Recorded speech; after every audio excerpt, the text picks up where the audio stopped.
1991년 지방의회 복원 후 1995년에 지방자치단체장이 선거로 선출, 지방자치정부가 구성된 지 올해로 20년이 됐습니다.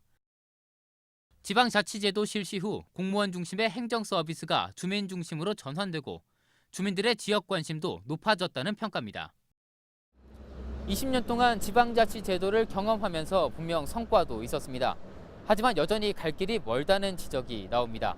지방자치제도의 발전을 위해 개선이 필요한 부분은 크게 두 가지로 꼽힙니다. 지방자치단체의 재정 건전성을 확보하고 실질적인 주민 참여를 활성화해야 한다는 겁니다. 지자체의 재정 여건을 알아보기 위해 일례로 서울시 자치구의 재정 자립도를 살펴봤습니다. 재정 자립도는 지방자치단체의 재정적 자립 수준을 측정하는 지표로 낮아질수록 지자체 경기 활동이 위축되고 소득이 낮음을 뜻합니다. 서울시 자치구 재정 자립도는 지난 2009년 45.1%에서 지난해 38.9%로 6.2%포인트 떨어졌습니다.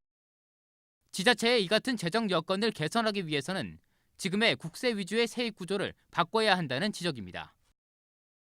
우리나라의 세입 구조는 국세가 80%, 지방세가 20%를 차지하고 있는데 일본과 미국, 독일 등 주요 OECD 국가들에 비해 지방세 비중이 낮습니다. 지방자치단체들은 정부가 교부금이나 보조금 형태로 지원을 하지만 충분하지 않고 의존 재원이기 때문에 이를 자율적으로 사용하기 어렵다며 지방의 재정 건전성이 보장되려면 일본의 경우처럼 국세와 지방세의 비율이 6대 4로 되는 것이 바람직하다고 말합니다.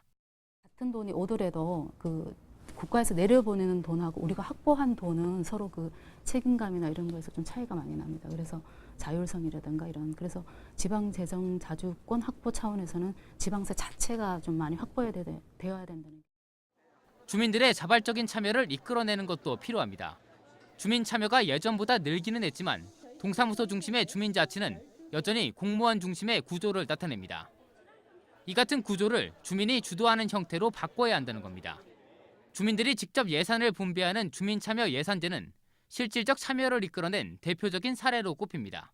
실제 주민들이 참여도 잘 하지 않고 권한도 없고 이러다 보니까 주민자치가 제대로 안 되는 거죠. 또 행정이 통제하는 부분이 들어있다 보니까 주민들이 지역에서 예산과 권한과 인력을 가지고 운영할 수 있도록 구조가 제도가 바뀌어져야 됩니다.